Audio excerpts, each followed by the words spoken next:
Bom dia, Fabiola, Josias, Sakamoto, sempre um prazer estar com vocês. Vamos aí conversar sobre esse caso que é um caso bem polêmico, né? E que gera aí uma série de dúvidas. Mas a gente tem uns precedentes interessantes para trabalhar, Fabiola, para descascar esse abacaxi aí durante a nossa conversa. E um dos precedentes que eu gostaria de destacar é o caso Salma Ruda, que ficou muito famoso, né? Porque envolve justamente gastos de pré-campanha que não foram declarados e que acabaram gerando a cassação da senadora a posteriori. Então, me parece, do que está descrito, ao menos na mídia, que a gente tem uma similitude bem grande entre os dois casos, que a gente pode debater aí essas acusações que estão ressoando contra o Pablo Marçal dentro desse A caso da Selma senhora, Arruda como presidente. a senhora vê crimes cometidos com ele? Isso de fazer recortes, pagar para as pessoas, isso pode ser enquadrado como um crime eleitoral? E aí uma pergunta muito clara que as pessoas querem entender isso. A candidatura dele pode ser suspensa neste momento ou depois? O jogo vai ficar rolando e depois pode vir uma suspensão. Como é que a senhora analisa esse caso? Legal, vamos lá. Do que foi narrado, né, nos parece que existe uma acusação e que ele estaria pagando pessoas para fazer, então, esses posts com recortes ou com incentivos, o que é vedado na legislação eleitoral, né? Toda essa manifestação política, ela deve ser orgânica, inclusive com relação aos influencers. Então, se eu decido sair para prefeita aqui em Curitiba, eu não posso contratar uma influencer famosa aqui de Curitiba, pagar um valor vultuoso para ela fazer propaganda para mim na pré-campanha ou durante a campanha. Essa é uma forma vedada de propaganda eleitoral. Então a gente pode começar por aí. Mas fato é que uma irregularidade eleitoral não significa necessariamente um crime. Então precisamos começar por aí. Do que eu vi narrado, eu não enxergo uma conduta criminosa, mas eu enxergo potencialmente uma situação de caixa 2 que não é tipificada na nossa legislação.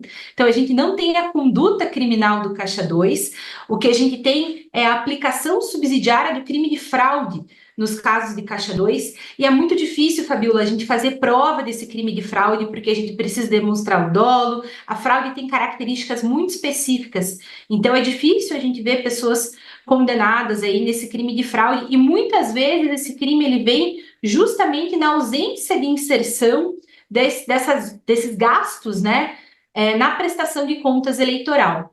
Como não existe prestação de conta de pré-campanha, eu acho muito difícil que ele tenha uma responsabilização criminal com relação a esses gastos. Não vai dar em nada, então, resumindo, professora, não vai Eu dar não em diria nada que pelo não vai dar em jeito. nada. É. A gente afasta, Fabíola, a responsabilidade criminal, mas a responsabilidade eleitoral ela continua, né? Então, a gente talvez não esteja falando aqui de Caixa 2, mas a gente pode certamente falar de abuso de poder econômico na pré-campanha. A gente já tem decisão do Tribunal Superior Eleitoral falando que é possível ter abuso de poder econômico na pré-campanha. É, Pode se tratar também de uma propaganda eleitoral em meio proscrito, realizada de forma antecipada. Então, tem uma série de questões que a gente pode trabalhar dentro dessa situação que está posta, mas a principal na minha leitura é o abuso do poder econômico, que pode sim levar à cassação. Agora, você me pergunta: tem chance da campanha ser suspensa agora? Eu, particularmente, não enxergo, né? Qual que é a postura da Justiça Eleitoral? A gente deixa as pessoas concorrerem, as pessoas vão receber votos, isso faz parte da democracia, né? Votam sim pessoas que gostamos e que não gostamos, pessoas elegantes e deselegantes, pessoas com bons projetos, com maus projetos. E ao final a gente vai joirar aí essas ações, né? Vai verificar o que foi investigado, quais são as condenações, e eventualmente a gente pode ter uma cassação desse candidato se eleito. Nossa, mas Doutora, aí, doutora Juliana, Juliana, só mais um aparentemente, pouquinho, Josias, perdão, desculpa, eu já passo, perdão. eu já abro para vocês, só para a gente esclarecer bem isso. Vamos supor, nesse cenário que a senhora está falando, o jogo segue, ele vai para o segundo turno, vamos supor. E aí vem uma disputa de segundo turno. Aí vai, ou ele ganha e ele perde. Enfim, como é que vai ficar essa situação, né? Se a condenação vier depois de ele eleito ou ele no segundo turno, as eleições teriam que ser novamente convocadas, começar do zero. Como é que ficaria esse cenário? Fabíola, é muito frustrante às vezes, né, a gente pensar na hipótese da eleição suplementar, porque uma eleição em São Paulo é algo caríssimo, né? para a Justiça Eleitoral, é um gasto de dinheiro público. Na primeira eleição é um investimento, né? A segunda eleição, a suplementar, é um gasto. E sim, nesses cenários, ele, se eleito e depois cassado, tendo um cenário de majoritária, né, em que a gente não tem ali, no caso, um suplente, e que essa irregularidade afetaria o vice também, nós teríamos potencialmente eleições suplementares. O Caixa 2 em si, ou o abuso de poder econômico em si, não impede que a campanha continue. E a ação, Fabiola, que investiga o abuso de poder econômico, que chama-se AIGE, ela se assemelha muito ao rito do direito penal. Então, com ampla defesa, com contraditório, com audiência, não raro essa AIGE ela vai terminar depois do período eleitoral. Foi o que aconteceu com a Selma Arruda, por exemplo, e quase foi o que aconteceu com o Sérgio Moro, né? A ação do Sérgio Moro foi terminar de ser julgada, a AIGE, com relação aos gastos de pré-campanha, muito recentemente aqui no TRE do Paraná e muito recentemente no TSE. Agora, doutora Juliana, aparentemente o promotor eleitoral, num despacho ali inusual, pelo que nós estamos conversando, ele trata das duas coisas. Ele pede a abertura de uma AIGE, essa ação para investigação a que a senhora se refere, e, simultaneamente, ele pede a suspensão, não da candidatura, mas do registro da candidatura, o que resultaria no mesmo efeito, né? Sob o argumento de que esse delito do abuso do poder econômico foi praticado pelo Pablo Marçal já na fase de pré-campanha. Ele utilizou. Ele não fala em Caixa 2, como a senhora disse, não está tipificado em lei, mas a expressão jurídica análoga ao Caixa 2, que o recursos de origem não declarada, e diz que, tendo ocorrido o desvio na pré-campanha, o registro não deveria ter sido concedido, por isso ele pede a suspensão do registro. Me parece que não vai obter, até pelo que a senhora está dizendo. Agora, é esdrúxulo o pedido dele, a seu juízo? Veja, Josias, acho que chamar o pedido de esdrúxulo seria muito deselegante da minha parte, mas eu posso dizer que é um pedido incomum, tá? É um pedido muito incomum, a gente não vê com tanta frequência. Essa ação a gente chama de AIRC, que é a impugnação ao registro de candidatura, foi o que acabou resultando na perda do mandato do Dallagnol, por exemplo. Então, só para a gente ter uma noção temporal, né, o Dallagnol ele foi perder o mandato por um problema de registro de candidatura já no poder. Né? Então, percebam como são ações cujo deslinde não acompanha a rapidez das eleições. Antes nós tínhamos eleições em 90 dias, Josias, bons tempos, né? Que a gente ganhava camiseta de vereador, pintava muro e a gente se sentia nas eleições. Agora, quando a gente começa a se sentir nas eleições, elas já terminam. E isso afeta os processos que correm na Justiça Eleitoral também, porque muitos deles não conseguem ser finalizados nesse período tão curto de 45 dias e acabam afetando os mandatos tão somente no futuro.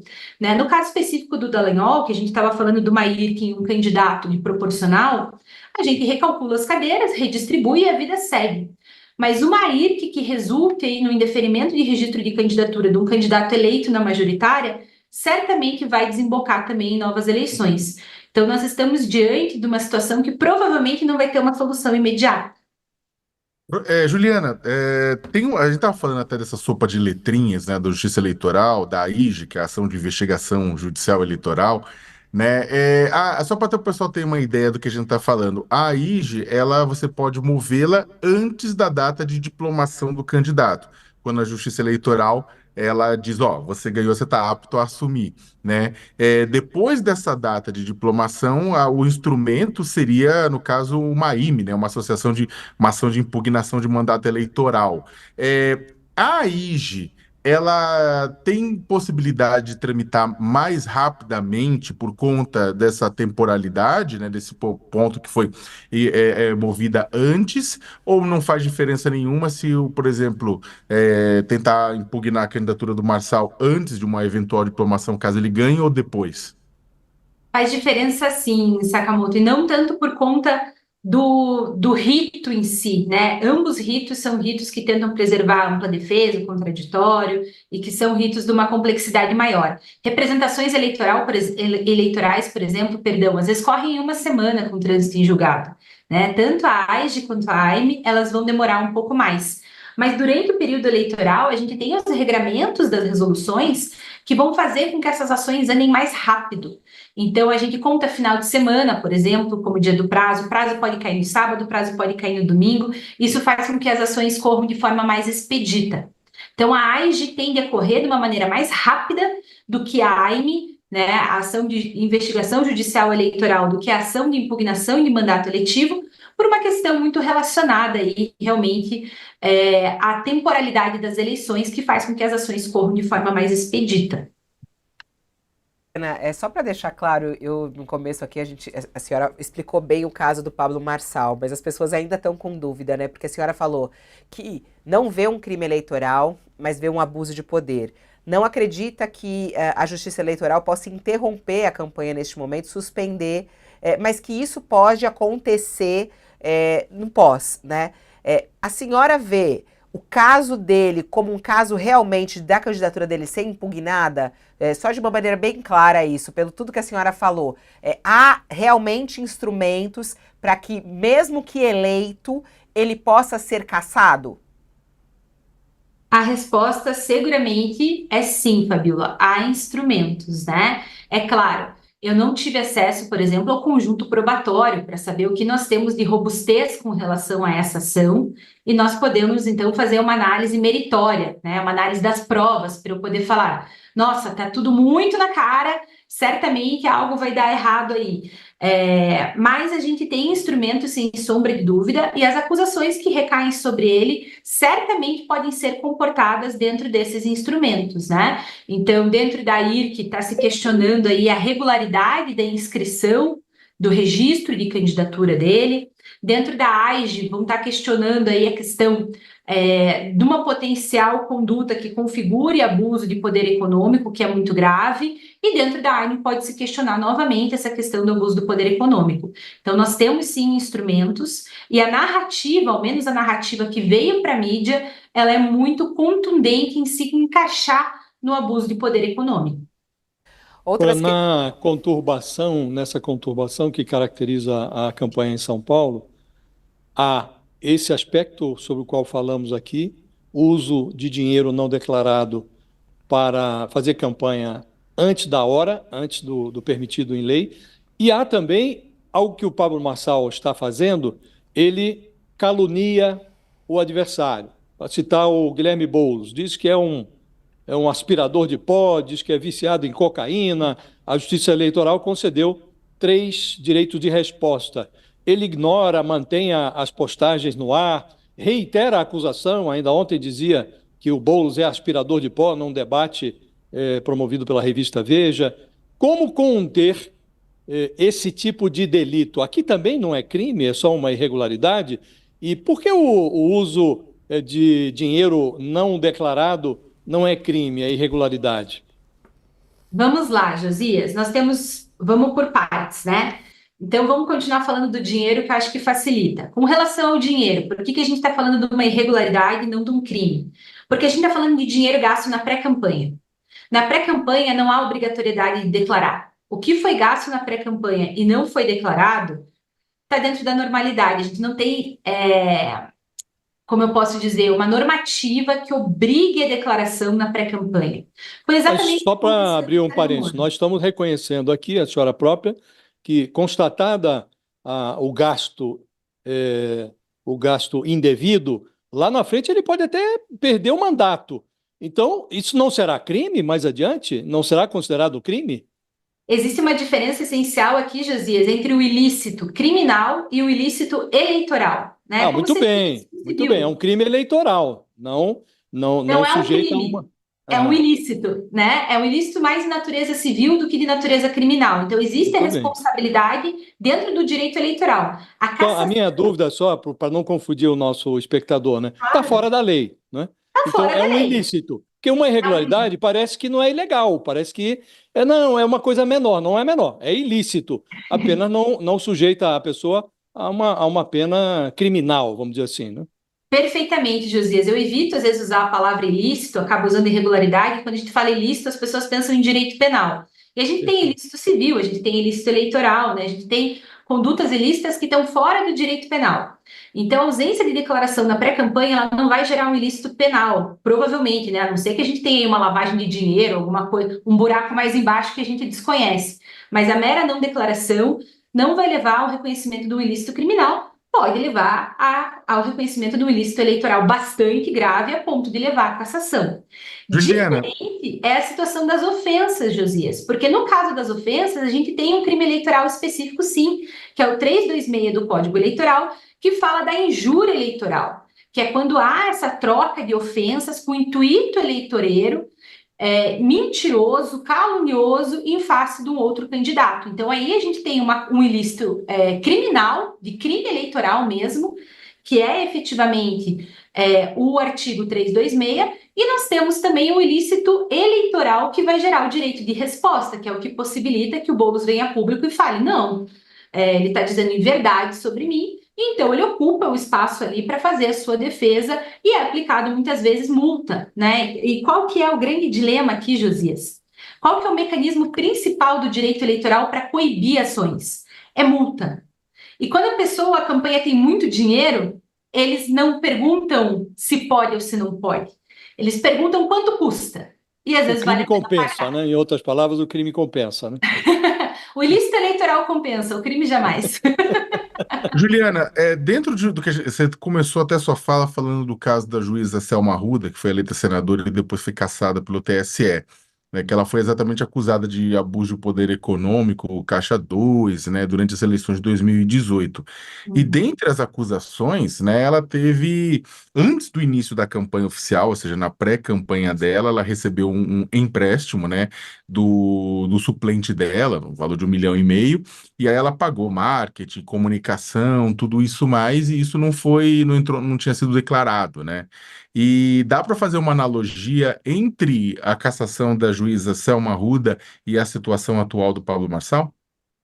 Sem sombra de dúvidas, me parecem casos, novamente, do que foi narrado na mídia, né, nas informações que nós temos, bastante similares, em que há a acusação de um gasto vultuoso no período de pré-campanha, potencialmente envolvendo aí até situações ilícitas do ponto de vista eleitoral.